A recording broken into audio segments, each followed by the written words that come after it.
ලැබුවා වූ අලුත් අවුරුද්ද කිරියෙන් පැණියෙන් ඉතුරුණු සුබම සුබ අලුත් අවුරුද්දක් වේවා කියලා ඔයගොල්ලෝ හැමෝටම ප්‍රාර්ථනා කරනවා. මේ අලුත් අවුරුද්දේ ඕගොල්ලෝ මමත් ප්‍රාර්ථනා කරන්නේ අපි අටේ ඉන්න සියලු දෙනාට ගහකොළට සතාසිව්පාවට අලුතෙන් හිතන්න අලුත් ආරම්භයක් ගන්න තියෙන ප්‍රශ්න කරදර කම්කටොළු අමතක කරලා ඉදිරිය කෙරෙහි සුබවාදීව බලන්න අවස්ථාවක් විවර කරන්න කියලා. ලංකාවේ ලොකුම සංස්කෘතික මංගල්‍ය මේ සූර්ය මංගල්‍යය. ඒක දෙවෙනි වෙන්නේ වෙසක් දිනේට පමණයි. රටම එකතු වෙන ඒක හින්දු අවුරුද්ද සමරන දෙමළ ජාතික ශ්‍රී ලාංකිකයන් වෙන්න පුළුවන්, සිංහල අවුරුද්ද සමරන සිංහල ශ්‍රී ලාංකිකයන් වෙන්න පුළුවන්. මේ හැමෝම එකතු කරන සතුටෙන් තියෙන කාලයක්. හැබැයි අපිට දකින්නට ලැබුණ නැහැ මේ රටේ රාජ්‍ය නායකයා වෙච්ච ගරු ජනාධිපති අනුර කුමාර දිසානායක මහත්මයා අලුත් අවුරුද්ද සමරනවා.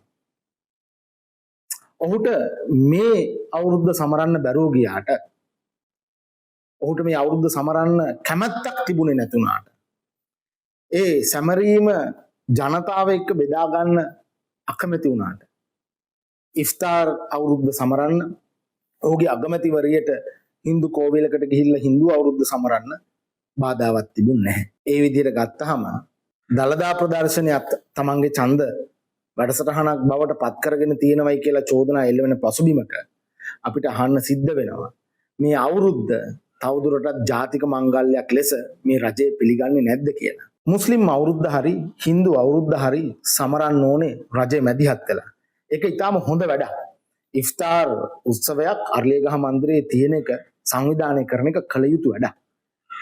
හින්දු අවුරුද්දටත් ඒ අදාළ සැමරීම් රාජ්‍ය මට්ටමින් අනුග්‍රහය ලැබලා දීලා කරන එක හොඳ වැඩක්. හැබැයි මේ අපි හැමෝම එකතු කරන සිංහල අලුත් අවුරුද්දට මේ කරන කෙනෙහිලිකම් එතරම් හොඳ වැඩක් නෙමෙයි. ශිෂ්ට සම්පන්න වැඩක් නෙමෙයි. ඒ අර්ථයෙන් ගත්තහමත් දේශපාලනිකව රටේ ආර්ථිකය යන දිහා බැලුවාම මේ සූර්ය මංගල්‍ය මේ අවුරුද්දේ සූර්ය බල අවමංගල්‍යයක් බවට පත් වෙද්ද කියලා අපිට පොඩි සැකයක් තියෙනවා. ඒ සඳහා අවශ්‍ය කරන සාධක සාක්ෂි විවිධාකාර වූ දේශපාලන ප්‍රහෙලිකා ආණ්ඩුව පැත්තෙන් නොඅඬුව නිර්මාණය කරලා තියෙනවා. මම මුලින්ම මෙන්න මේ කාරණය ගැන කතා කරන්න කැමතියි.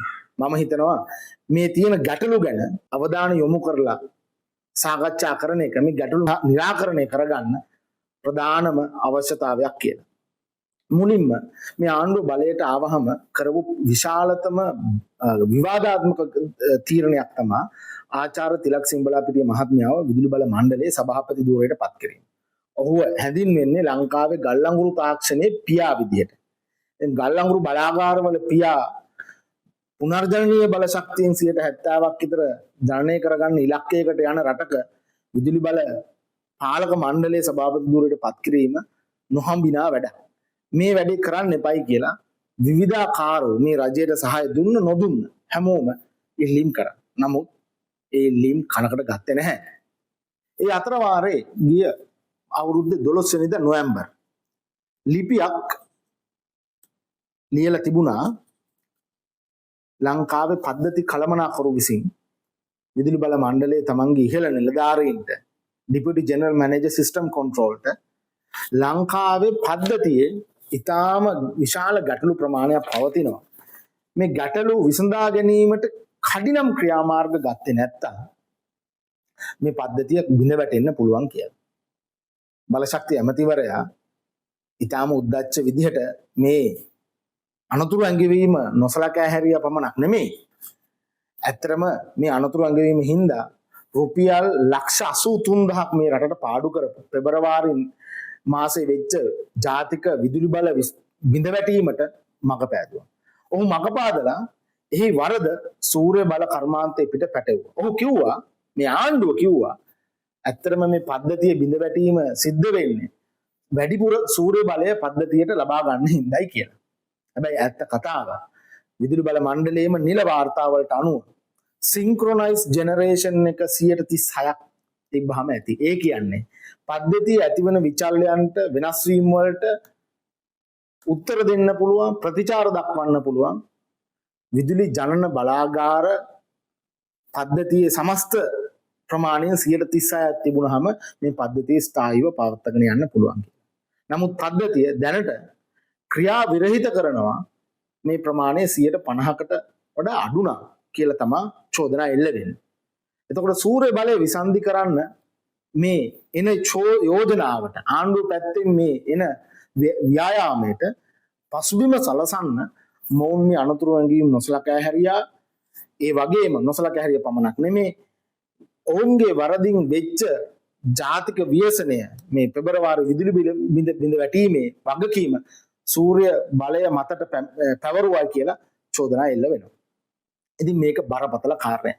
පසුගියදා අපි ඇත්තටම අල්ලස්සා දූෂණ කොමිසමට මේ පිළිබඳව විශේෂ පැමිණිල්ලක් පවා ඉදිරිපත් කරා. ඒ පැමිණිල්ලේදී අපි පෙන්වලා දුන්නා අල්ලස් කොමිසමට කොහොමද මේ රුපියල් මිලියන 8300ක ලක්ෂ 83000ක එහෙම නැත්නම් රුපියල් බිලියන 8.3ක පාඩුව සිද්ධ වෙන්නේ කියලා. අපි බලාපොරොත්තු වෙනවා එතුමන්ලා මේ පිළිබඳ නිසි ක්‍රියාමාර්ග ගනී කියලා. හැබැයි අවාසනාව මේ රට මුහුණ දෙන අවාසනාව මේ විදුලි බල ක්ෂේත්‍රයෙන් පමණක් නතර වෙන්නේ නැහැ. පසුගිය පෙබරවාරි 15 වෙනිදා ගරු කර්මාන්ත ඇමති සුනිල් හඳුන්නෙත්ති මහත්මයා ඉන්දියාවට ගිහිල්ලා ලංකාවේ සමස්ත වෙරළ තීරය සහ ගොඩබිම මුහුදේ තිබෙන සියලු ඛනිජ සහ දුර්ලභ ලෝහ ඉන්දියාවට අවශ්‍ය පරිදි කැණීම් කරන්න ලබා දෙන්න එකඟතාව විසුමක් සකස් කරන්න සාකච්ඡා කරා. ලංකාවේ ඇතුලේ මේ පිළිබඳව කිසිවක් සාකච්ඡා වුණේ නැතත් ඉන්දියාවේ පතල අමාත්‍යාංශයෙන් මේ පිළිබඳව විශේෂ නිවේදනයක් නිකුත් කරා. මේ නිවේදනයේ ඔවුන් ලංකාවේ තිබෙන ඛනිජ සම්පත් වලට ඔවුන්ගේ ආසාව තියෙන මොන වගේ ඛනිජ සම්පත් වලටද කියලා පොඩි ඉංගියකුත් දෙන්න අමතක කරේ නැහැ. ඔවුන් කියනවා raw materials like lithium, graphite, nickel, cobalt and copper to meet the country's ambitious renewable energy target. මේ ලංකාවේ ambitious renewable energy target නෙමෙයි. ඉන්දියාවේ renewable energy target එක සපුර ගන්න. ඒගොල්ලන්ට මේ අමුද්‍රව්‍ය ඕනේ. අන්නේ අමුද්‍රව්‍ය ටික ලංකාවෙන් government to government රාජ්‍යයන් දෙකක් අතර අත්සන් කරන ආකාරයේ ගිවිසුමකින් ඉන්දියානු සමාගම් වෙත විවෘත කරගන්නත් ඒ මගින් ඉන්දියානු ආර්ථිකය ශක්තිමත් කරන්න ලබා ගන්න ඔවුන් MOU එකක් අත්සන් කරන්න එකඟ වෙලා තියෙනවා. දැන් මේ MOU එකත් ඇත්තටම මෝඩි අගමැතිවරයා ලංකාවට ආවම අත්සන් කරාද කියන එක අපිට දැනගන්නට නැහැ. ඇත්තටම ආණ්ඩුව කියන්නේ අත්සන් කරපු ගිවිසුම් මොනවද, ගිවිසුම් වල තියෙන්නේ මොනවද කියලා. අපිට නොකියුවත් අඩුම ගානේ කැබිනට් මණ්ඩලයට හරි මේ ගිවිසුම් වල පිටපතක් ලබා දෙන්න යුතුයකමක් තිබුණා. ඔවුන් ඒ යුතුයකමවත් ඉටුකලේ නැහැ. මේක දෙවෙනි වෙන්නේ රනිල් වික්‍රමසිංහගේ සාම ගිවිසුමට. කැබිනට් මණ්ඩලයටවත් පාර්ලිමේන්තුවට ජනාධිපතිවරියටවත් කියන්න නැතුව 2002 අත්සන් කරපු සාම ගිවිසුමත් මේ පන්නේම ද්‍රෝහී රට වනසපු ගිවිසුමක්. දැන් මේ සාකච්ඡාවේ නිතරම කියවෙන දෙයක් තමයි මේ සූර්ය බලයට ගෙවන මිල වැඩි කියලා. මම දැක්ක චතුරංග අබේසිංහ අමාත්‍යවරයාත් බලශක්ති අමාත්‍යවරයාත් පාර්ලිමේන්තුවේදී මේ ගැන විශාල පුරසාරම් දොඩනවා. මේ දොඩන පුරසාරම් අතරේ මීට අදාළව මේ අවුරුද්දේ අප්‍රේල් 4 වෙනිදා මොවුන් තීරණය කරනවා අප්‍රේල් 11 සිට 21 දක්වා ලංකාවේ සියලුම මධ්‍ය සහ විශාල පරිමාණ සූර්ය බලාගාර මගින් විදුලිය ලබා ගැනීම නතර කරන්න. ඒ කියන්නේ නීති විරෝධීව මේ බලාගාර ටික පද්ධතියෙන් විසන්ධි කරන්න. ඇයි මේ විසන්ධි කරන්නේ? මේ විසන්ධි කරන්නේ ඩීසල් බලාගාර ටිකක් ලංකාවට බරක් වෙච්ච ගල්ලංගුරු බලාගාරයේ ටර්බයින් යන්ත්‍ර 3ම පූර්ණ වශයෙන් ක්‍රියාත්මක කරන්න. 36 මට්ටමට මේවා ගෙනාවොත් ඇතම් විටක මේ ටර්බයින් 3 නොරොච්චෝලේ බලාගාරයේ ක්‍රියාත්මක වෙන එක ටර්බයිනයක් ක්‍රියා විරහිත කරන්න සිද්ධ වෙනවා. එතකොට වැය වෙන ගල්ලංගුරු ප්‍රමාණය අඩුයි. එතකොට සමහර විට ඇතමෙකුට ලැබෙන කොමිෂන් මුදලත් අල්ලස් මුදලත් ඒ අනුව අඩු වෙන්න පුළුවන්ද කියලා අපිට සාධාරණ ප්‍රශ්නයක් නැගෙනවා. දැන් මේ අප්‍රේල් 4 වෙනිදා මේ ලියුම ලියන්න දවසකට කලින් මහජන උපයෝගිතා කොමිසම අපූර්ව අනුතුරු ඇඟවීමක් කරන බලශක්ති අමාත්‍යාංශ ලේකම්වරයාට. මේ තියෙන්නේ අනුතුරු ඇඟවීම. අපිට සූර්ය බලයට රුපියල් 27ක් හෝ 37ක් දෙන එක වැඩි කියලා. ඒක 17ක් කරලා කැබිනට් අනුමැතිය ගන්න මේ ආණ්ඩුව කටයුතු කරලා තිනවා රුපියල් 20 බැගින් වූ ඒකකයක් මිලදී ගන්න ස්වභාව ධනවි කියලා බලාගාරයකට අදාළ ගිවිසුම් අත්සන් කරන්න. මහජන උපයෝගිතා කොමිසම තමන්ගේ ලිපියෙන් පෙන්නනවා මේ රුපියල් 20 කැබිනට් මණ්ඩලයට ගණන් හදලා පෙන්නලා තියෙන මේ ඩොලර් එක වටිනාකම රුපියල් 195ක් විදිහට ව්‍යාජ සංඛ්‍යා ලේඛන භාවිත කරලායි කියන්නේ. අපි හැමෝම දන්නවා ඒක රුපියල් 300කට ඉහළ අගයකට තියෙන්නේ. ඒතකොට ඇත්ත අගය කීයද? ස්වභාවික වායු මගින් මේ බලාගාරය ක්‍රියාත්මක වෙනවා නම් එක ඒකකයකට රුපියල් 43.725ක් වැය වෙනවා. ඩීසල් මගින් ඒ කියන්නේ ස්වභාවික වායු මේ බලාගාරයට ලබා ගන්න අවශ්‍ය විශාල වායු ගබඩා ඒ සඳහා අවශ්‍ය නල පද්ධති ඉදි කරනකම් මේක ඩීසල් මගින් ධාවනය කරන්න ඒකකයට රුපියල් 72.711ක් වැය වෙනවා. එතකොට අපිට විශාල වියදමක් යනවයි කිව්වට ඇත්තටම ඒ කතාව මුසාවක් කියලා විදුලි බල මණ්ඩලය සහ මහජන උපයෝගිතා කොමිෂන් සභාව මේ ලියලා තියෙන ලිපි ලේඛන වලින් පැහැදිලිව පේන්න තියෙනවා. පද්ධතිය අස්ථාවර වෙනවයි කියන ව්‍යාජ චෝදනාව ඇත්තටම විදුලි බල මණ්ඩලයේම සංඛ්‍යා ලේඛන බැලුවාම ඒක ව්‍යාජයක් කියලා පැහැදිලිව පේන්න තියෙනවා. මොකද පද්ධතිය ස්ථාවරව පවත්ව ගන්න අපේ තියෙන ජල විදුලි බලාගාර වලට නොරොච්චෝලේ අවශ්‍ය නම් ටර්බයින් යන්ත්‍ර දෙකකින් පමණක් ක්‍රියාත්මක කරලා ඒ ස්ථාවරත්වය පවත්වගෙන යන්න පුළුවන්. එතකොට මේ කරන්නේ මොකද්ද කියන එක බරපතල ප්‍රශ්නයක්. මේ අවුරුද්දේ ලංකාවේ අනාගතයේ තීරණාත්මක විදිහට වෙනස් කරන්න පුළුවන් ප්‍රශ්නයක් මේ කාරණය. විදුලි බලයෙන් විතරක් නතර වෙන්නේ නැතුව මේක අපේ සම්පත් කෙරෙහිත් දරුණු ආකාරයට බලපාලා තියෙනවා.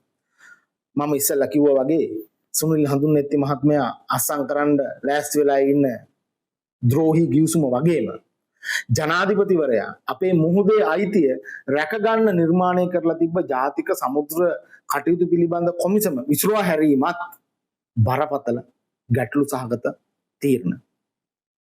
අපි හැමෝම දන්නවා ලංකාවේ මහද්වීපික තටකේ මේ පෙන්වන දැවැන්ත මුහුදු කලාපයම අයිතිය හිමි වෙනවා ජාත්‍යන්තර මුහුදු නීතිය යටතේ. අපිටම සුවිශේෂී වන නීතියක් හින්දා මේ නීතිය ගෙන එන්න කටයුතු කරේ ශර්ලි අමරසිංහ කියන ශ්‍රේෂ්ඨ රාජතාන්ත්‍රිකයා සහ ඔහු ධූරයේ දරණ කාලේ අග්‍රාමාත්‍ය ධූරයේ දරපු ලෝකේ පළවෙනි අග්‍රාමාත්‍ය ධූරයේ දරපු කාන්තාව වෙච්ච ශ්‍රීමව බණ්ඩාරනායක මැතිණිය. දැන් මේ මුහුදේ අයිතිය අපිට ලබා ගන්න අවශ්‍ය ලිපි ලේඛන එක්සත් ජාතීන්ගේ සංවිධානයට ලබා දීලා ඒ ලිපි ලේඛන සම්බන්ධ කටයුතු ඉදිරියටත් කරන්න බාර වෙලා තිබ්බ ජාතික සමුද්‍ර කටයුතු පිළිබඳ කොමිසම තමයි අනුකුමාර ජනාධිපතිතුමා විසිරුවා හැරිය යුතු ලේඛනයට එකතු කරලා විසිරුවා හැරලා තියෙනවා. ඔහු මේ පිළිබඳව මෝඩි අගමැතිවරයාත් එක්ක සාකච්ඡා කරාද නැද්ද කියන එක අපිට ගැටලුවක්. ඇත්තටම පේන්න තියෙන්නේ ඒ විසිරුවා හැරීම සම්බන්ධයෙන් ඊටත් වඩා භයානක කටයුතු කීපයක් ඉන්දියානු අග්‍රාමාත්‍යවරයාගේ ලංකා සංචාරයත් එක්ක සිද්ධ වෙලා තියෙනවා. ඔයගොල්ලෝ බැලුවොත් ඉන්දියානු ලංකා ඒකාබද්ධ ප්‍රකාශයේ ආරක්ෂක ගිවිසුම යටතේ අංක 2 කාරණයට එහි සඳහන් වෙලා තියෙන්නේ මේ ලංකාවේ කාටවත් පෙන්නපු නැති ආරක්ෂක ගිවිසුමේ අංක 2 කාරණය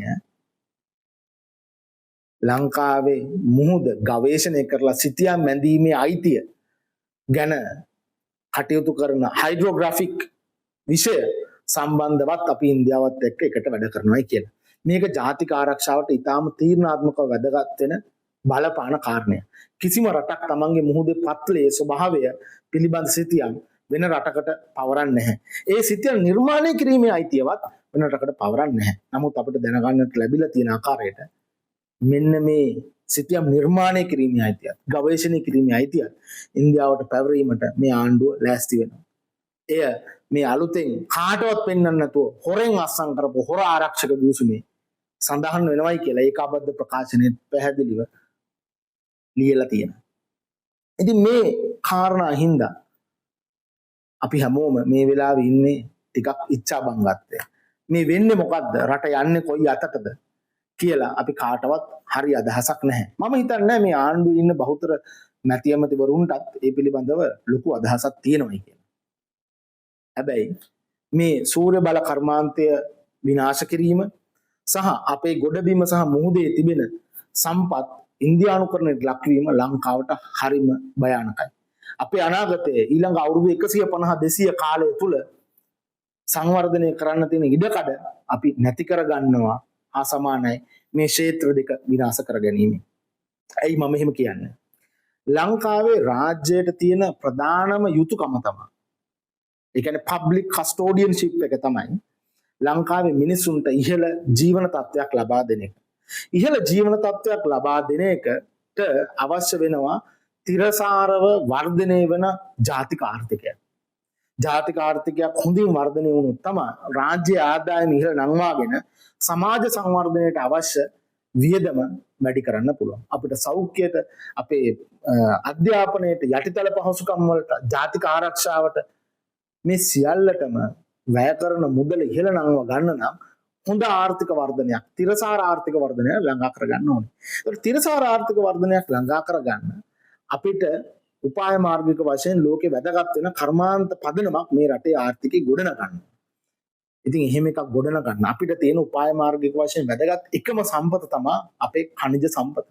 ඒක මුහුදේ තියෙන khනිජ සම්පත් වෙන්න පුළුවන්, අෆනාසි නිටිකින් කඳු වැටියේ තියෙන කෝබල්ට්, නිකල්, මැංගනීස්, කොපර් වෙන්න පුළුවන්. එහෙම නැත්නම් අපේ ගොඩබිම තියෙන ග්‍රැෆයිට්, එහෙම නැත්නම් ඉල්මනයිට් වගේ, එහෙම නැත්නම් තෝරියම් වගේ khනිජයක් වෙන්න පුළුවන්. ඒතර මේක සංවර්ධනය කරන්න හරිත බලශක්තිය නිෂ්පාදනය කර ගැනීමට අපිට ඉතුරු වෙලා තියෙන එකම මාර්ගය සූර්ය සහ සුළං බලය. එතකොට ඔබට පේනවා ඇති බොහොම සරලව ලංකාවේ අනාගතයේ රැඳිලා පවතින ප්‍රධානම කුළුණු දෙක අපේ මුහුදත් ගොඩබිමේ තියෙන khනිජ සම්පත් සහ ඒවා සංවර්ධනය කරන්න අපිට ස්වභාව ධර්මයේ නොමිලේ ලැබිලා තියෙන සූර්ය බලයත් සුළං බලයත්. මේ දෙකම විනාශ කරගෙන අපි කොහොමද රටක් විදිහට නැගිටින්නේ කියලා අපි කල්පනා කරන්න කාලය ඇවිල්ලා තියෙනවා. මේ වෙලාවේ ඊටාම සංවිධානාත්මකව සමාජ මාධ්‍යවල ප්‍රචාර දියත් වෙනවා. මේ සූර්ය බලය රටට බරක්, ගල් අඟුරු සහ ඩීසල් බලාගාර රටට වාසනාවක්. සූර්ය බලය ඕනයි කියන්නේ සමාගම්කාරයෝ. සමාගම් හරිම දූෂිතයි. එතකොට මේකේ මිල ඊටාම වැඩි. සූර්ය බලය ගබඩා කරගන්න බැටරි පද්ධතිය අපි ගාව නැහැ කියලා. ඉතින් සූර්ය බල සමාගම් වල ප්‍රශ්නයක් තියෙනවා නම් සිදු කරන්න ඕනේ එය නිවැරදිව නියාමනයකට ලක් කරන එක. ගබඩා පහසුකම් වල ප්‍රශ්නයක් තියෙනවා නම් කරන්න ඕනේ මහජන උපයෝගිතා මට්ටමේ ජාතික පද්ධතියට කළමනාකරණය කරගන්න පුළුවන් විදුලි බල මණ්ඩලයේ ප්‍රධාන පද්ධති කළමනාකරණ මැදිරියට සම්බන්ධ කරපු විශාල පරිමාණයේ බැටරි ගබඩා.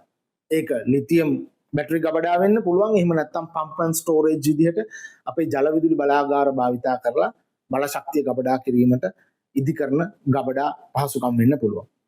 ඉතින් මේ දෙකම කරන්නේ නැතුව මේ සූර්ය බලය වනසන්නේ ඉන්දියාවත් එක්ක මේ වෙලාවේ යෝජනා කරලා මේ ආණ්ඩුව ඉදිරියට ගෙනියන බල ශක්ති කේබල ව්‍යාපෘතිය සාර්ථක කරගන්න කියලා තවත් බරපතල චෝදනාවක් නැගෙනවා. අපි හොඳම දන්න කාරණේ තමයි ලංකාවේ බලශක්ති මිලට වඩා ඉන්දියාවේ බලශක්ති මිල අඩුයි. ඉතින් ඉන්දියාවට බලශක්තිය අපනයනය කරන්න කියලා මේ ගොඩනගන කේබලය මීට කලින් යෝජනා වුණේ මහවැලි ව්‍යාපාරය යටතේ ඉන්දියාවට විදුලිය අපනයනය කරන්න පුළුවන් කියලා. නමුත් එහෙම බෑ. ඒක ව්‍යාජයක්. ඒක මිත්‍යාවක් කියලා අපි හැමෝම අද අවුරුදු 40කට පස්සේ දන්නවා. එතකොට මේ වෙන්නේ මොකද්ද? මේ වෙන්නේ ඉන්දියානු සමාගම් වලට, ඒ සමාගම් පිටිපස්සේ ඉන්න ඉන්දියානු රජයට ලංකාවේ ආර්ථිකයේ බෙල්ල මුලින්ම කර මුලින්ම අල්ල ගන්න පුළුවන් වෙන විදිහට ලංකාවේ බලශක්ති පද්ධතියේ පාලනය අයිති කරගන්න පාර කපන එක. ඒ සඳහා සූර්ය බල සමාගම් ටික බිමට සමතලා කරන්න ඕන. ඒ සඳහා ලංකාවේ විදුලි බලයේ මිල අඩු කරන්න පුළුවන්. සූර්ය බලය සහ සුළං බල ව්‍යාපෘති ලංකාවේ සමාගම් වලට දෙන්න නැතුව ඉන්දියානු සමාගම් වලට දෙන්න. මෙන්න මේ අර්ථයෙන් තමයි මමත් මගේ කණ්ඩායමත් අදානි සමාගමේ මන්නාරම සුළං බලාගාරට විරුද්ධව අභියාචන අධිකරණයට නඩු පැවරුවා. අපි ඔවුන් එළවන තුරු විශාල සටනක් සෑහෙන පරිශ්‍රමයකින් යුක්තව දියත් කරේ. මේ සියල්ල නොසලකා හැරලා බලයට පත් වෙන්න කලින් රටේ බලශක්ති ස්වෛරීත්වය වෙනුවෙන් පෙනී සිටිනවයි කියලා. රටේ සංස්කෘතිය පෝෂණය කරනවයි කියලා. බුදුදහමට සංස්කෘතියටත් හිමිතන නියමාකාරයෙන් දෙනවයි කියලා. රට ඉන්දියාවට පාවලා දෙන්නේ නැහැ කියලා වැඩි බණ කියලා බලය ගත්ත ආණ්ඩුව දැන් මේ යන්නේ තමන් පොරොන්දු වෙච්ච මාර්ගෙන් සම්පූර්ණයෙන්ම වෙනස් වෙච්ච ප්‍රතිවිරුද්ධ දිශාවට නේද කියලා මම අහන්න කැමතියි.